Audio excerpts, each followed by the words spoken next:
With me, Steve Wright. Steve, for years you've been the voice of the FlyInCruiseIn and have done a wonderful job year after year.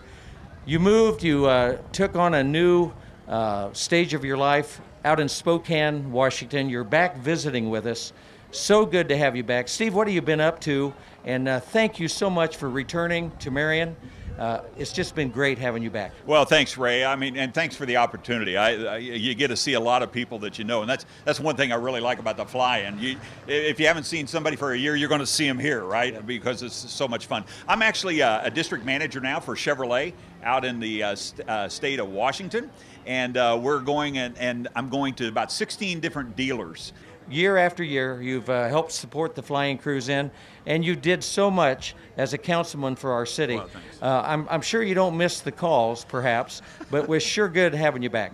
Yeah, well, and again, like I say, coming out here, you get to see everybody and things, and it's a little bit of different atmosphere for me, you know, as far as not being a councilman, but yeah, I think this is a great event. I always have. You know, somebody that really touched my life was a guy by the name of Butch Welch, and Butch would come out from Virginia every year, and he'd always tell me that he would come back for these world famous pancakes. So guess what?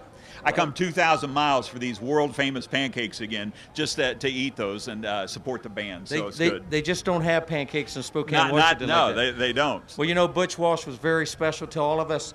The logo. Yeah. And I get emotional. Yep, I talk about he's Butch. a He was a wonderful man. Flew back from Virginia every year and supported the FlyInCruiseIn. We miss him, but we miss having you here, Steve. Well, but we're glad, and we hope you'll come back every year for the FlyInCruiseIn and do your job. Well, I tell you what, I got kids and grandkids back here. I try to make it back at least once every 2 or 3 months. So chances are it'll probably happen. Okay. Thank you, Steve. Okay, Steve thanks, Wright. Ray. Okay. And thanks for all you do.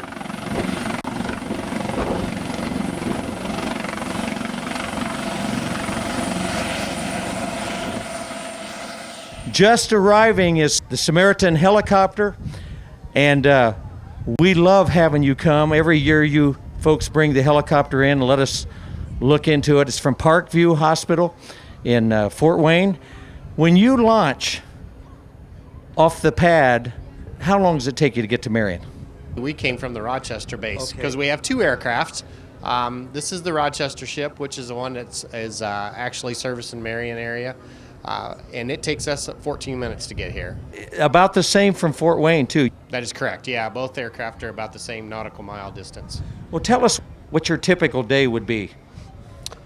Well, it is a Dolphin, a Eurocopter. It's a twin engine that has autopilot, it's IFR capability and VFR capability, so it means we can fly in inadvertent weather, although we try not to fly in inadvertent weather.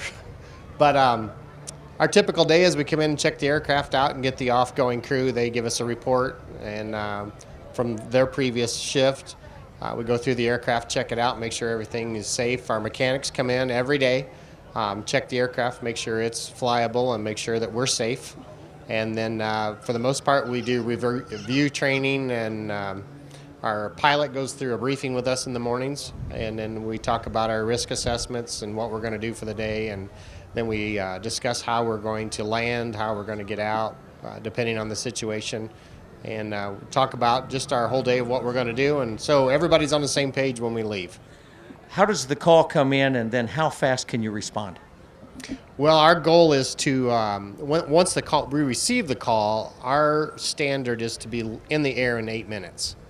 From the time that we receive and confirm the call, we're trying to be airborne within that 8 minutes. And for the most part, about 96% of the time we make that standard. If there's a variance in it, it's usually because we're double checking weather or trying to make sure that we're safe as we go up. On board, you have, of course, the pilot and a flight nurse, EMT. What are all the duties of the crew on the helicopter? Well, the pilot, of course, he flies the aircraft. That's his main job, is to make sure that we get there and come back home safely. And the good part is, like I said, ours is IFR. We have color Doppler radar in the front and the nose. We have Sky Tracker, which lets us know if there's other aircraft in the area. They follow us on at our dispatch center. They can see us flying in the air. And then on the way out, I sit next to the pilot, and the nurse sits in the back. And I help him with the radio and looking out for any obstacles. The nurse is getting everything ready for us in the back once we land and get to where we're going, whether it's a scene or the hospital. Well, thank you, folks, for coming out. We love to see Samaritan come in here. Yes, sir. Thanks for inviting us. We absolutely love coming and visiting everybody. Thank you, folks. Thank you.